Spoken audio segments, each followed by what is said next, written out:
So first of all, thank you for taking some time to spend with us today. We're going to walk through and kind of give you an update on the deals that we've done, kind of how they're doing, and we're really excited to introduce some new partners today as well. So when we say private real estate, what crosses your mind? I'll call on people if you don't answer. Okay, so there's kind of public, right? And REITs, things like that. And those kind of got a bad reputation. Here's why. A lot of times they raise money and then decide what to buy. We thought that model was wrong.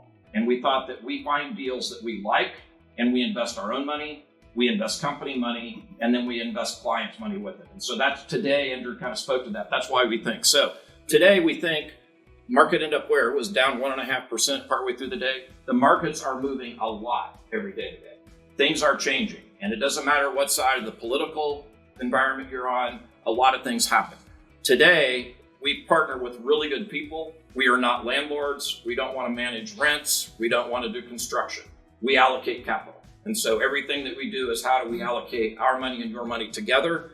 And lastly, wealth is a little bit different today. I had somebody, it dated me, I'm 38 years in the business, and I talked to somebody about when the Dow went from 13,000 to 6,800, and they're like, that's never happened.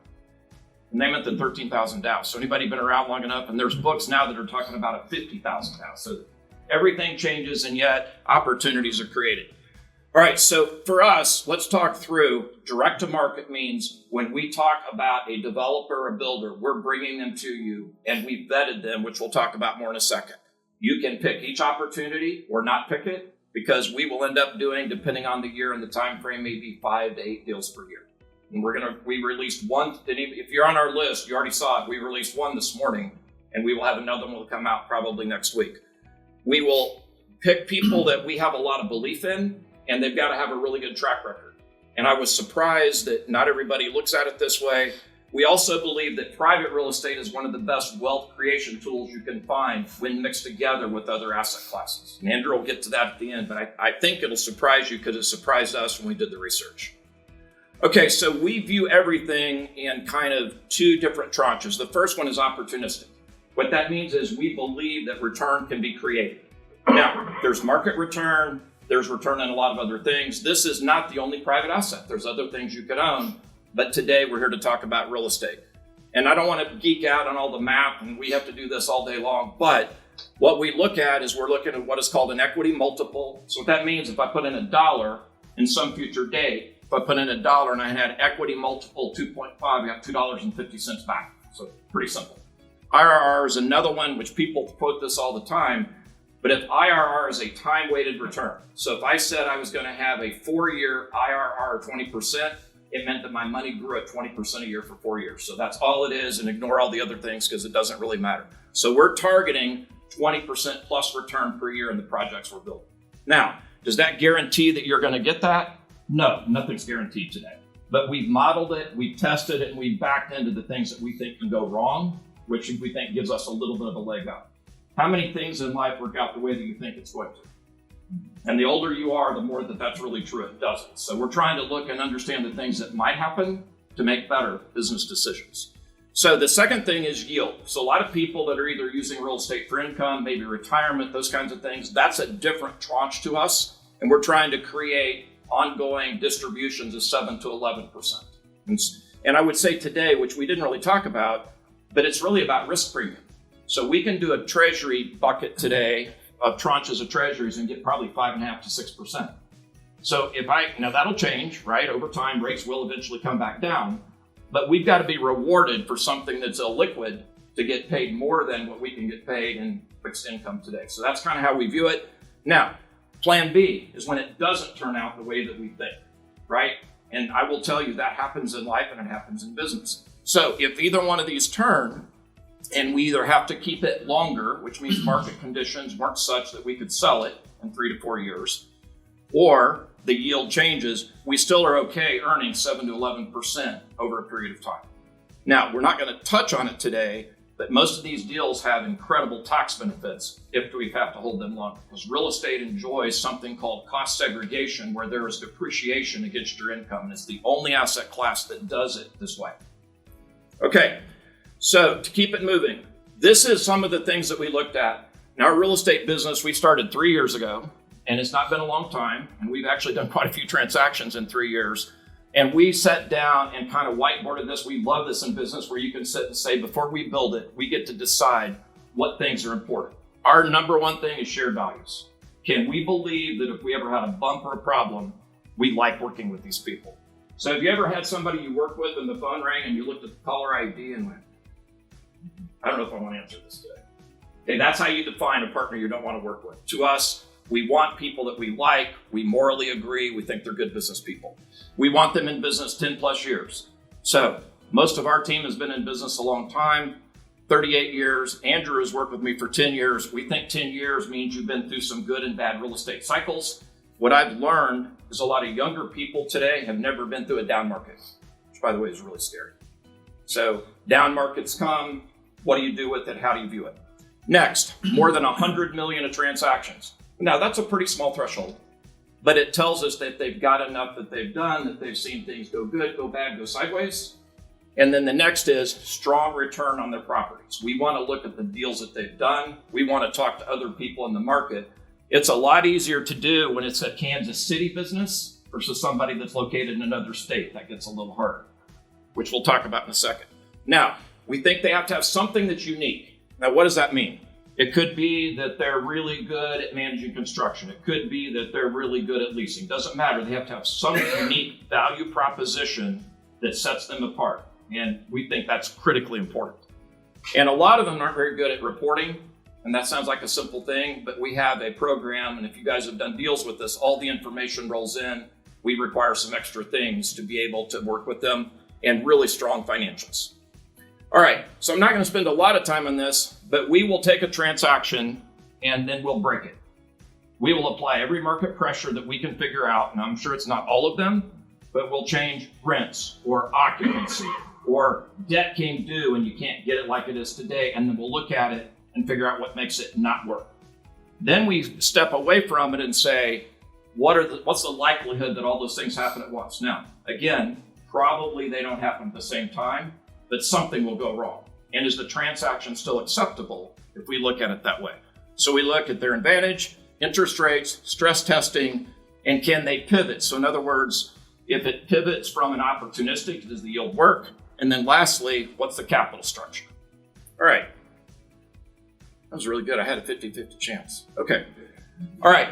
So these are our past transactions we've done in the last 3 years. I'm not going to spend much time, but we're product agnostic. We don't care what the product is. We will vet it. We will put it through our process. And if we think it can make money, then we will invest in it. And we'll go like today, we'll talk about what to do with clients. So we've done long-term care facilities in Flower Mound. We did an industrial facility outside of Des Moines, Iowa. We've done surgery centers, medical centers. We did multifamily, Texas. This is the only product we've done in Kansas City today, which was an extended stay hotel. This is 2 exits away from the airport. And it's nice to watch the project that you've got and watch it get near completion. I think that's kind of fun. So this is one of those that we did. South Rail Business Park, Charleston, and another Texas property.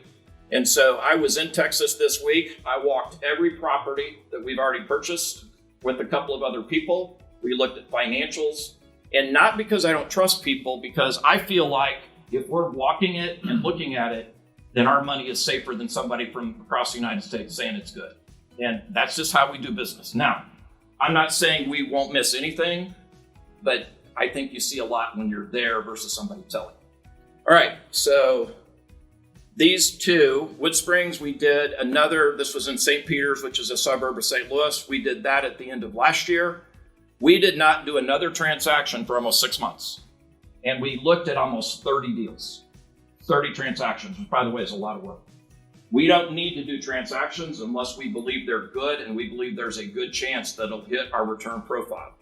We did this one 10 days ago, and we put it out in our marketplace, and in 36 hours it was fully funded.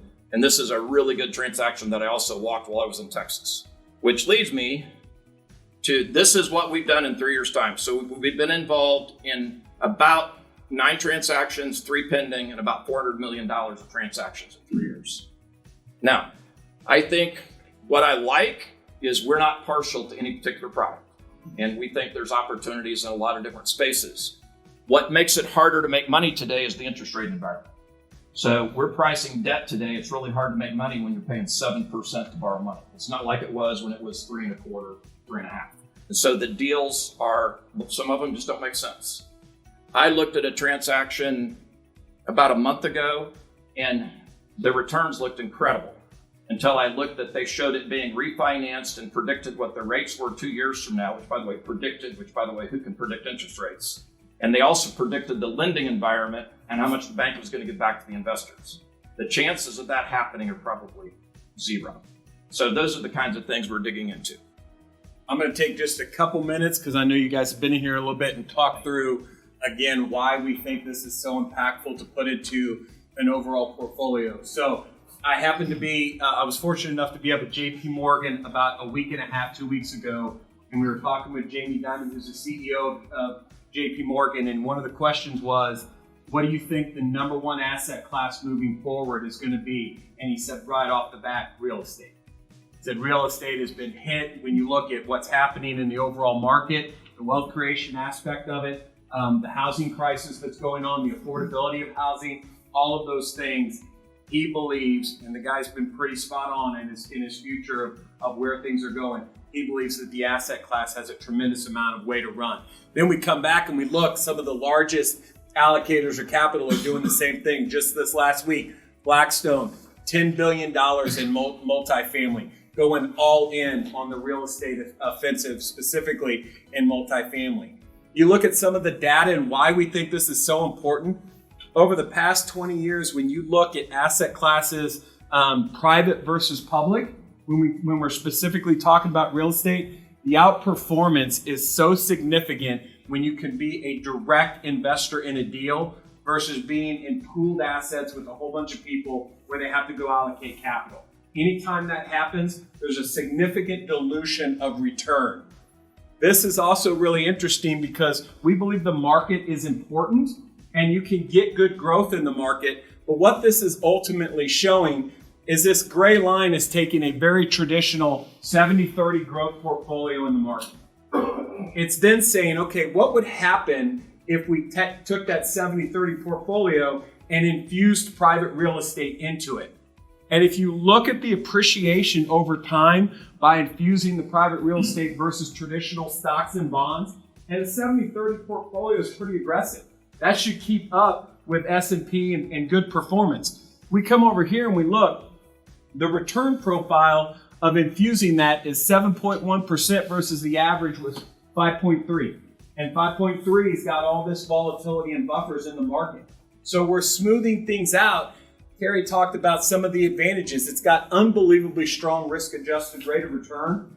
They're tax advantaged with you being in a direct LLC in the real estate deal.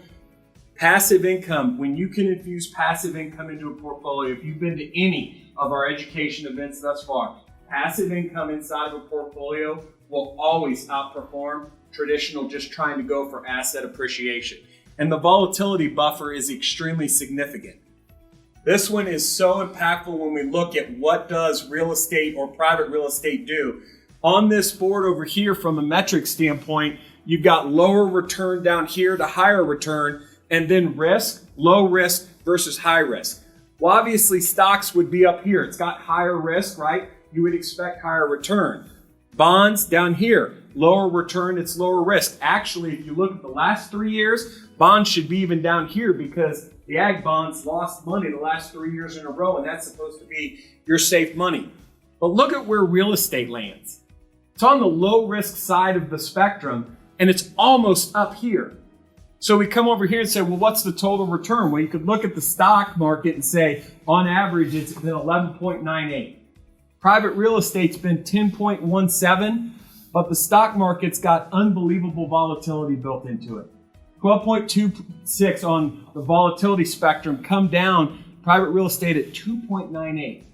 One of the biggest things that happens is when we've got clients and the wealth gets eroded, or you go through these unbelievable market cycles and most people want to pull back, we look at real estate as a great opportunity to smooth that volatility out while creating wealth for our clients in a multitude of ways. Most of the reason that you may or may not have heard this or traditional advisors don't do it They just don't have the ability to scale it. We've got an entire division that Kerry went through that we have dedicated a group within our organization to be able to properly manage this, and most importantly, know what we're good at, which is allocating capital for our clients and picking the right partners to be able to do the real estate deals and move them forward. So as we land this plane, a couple things that I want to make sure we'll all be around in the other room if you've got specific questions.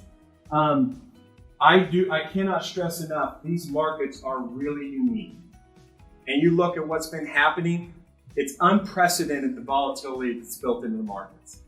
We understand that. We're building portfolios for clients to be able to counteract that. We're constantly looking at how can we help you create wealth? How can we help you better yourself long term? And then the last thing is we look at it, guys, we think that our clients that are a part of us have an opportunity to turn out better.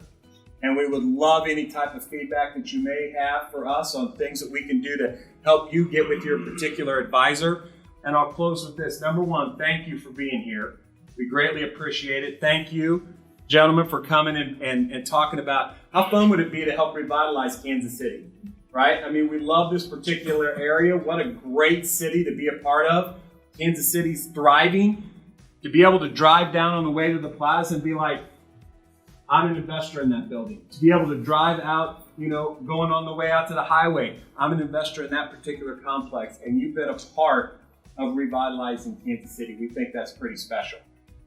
We would love if a couple of you have been in our real estate deals or have done other real estate deals, get with your advisor, see me or see Kerry. If you want to do like a little 20-second video of what real estate has been for you or how it's worked in your portfolios, we would love to capture some of that. We'll do that at another time, but we would love to get some of your feedback. Thank you for being here. Greatly appreciate it, Kerry. Thanks for the information. Gentlemen, thank you for EPC. We'll have drinks next door and answer questions. Yeah.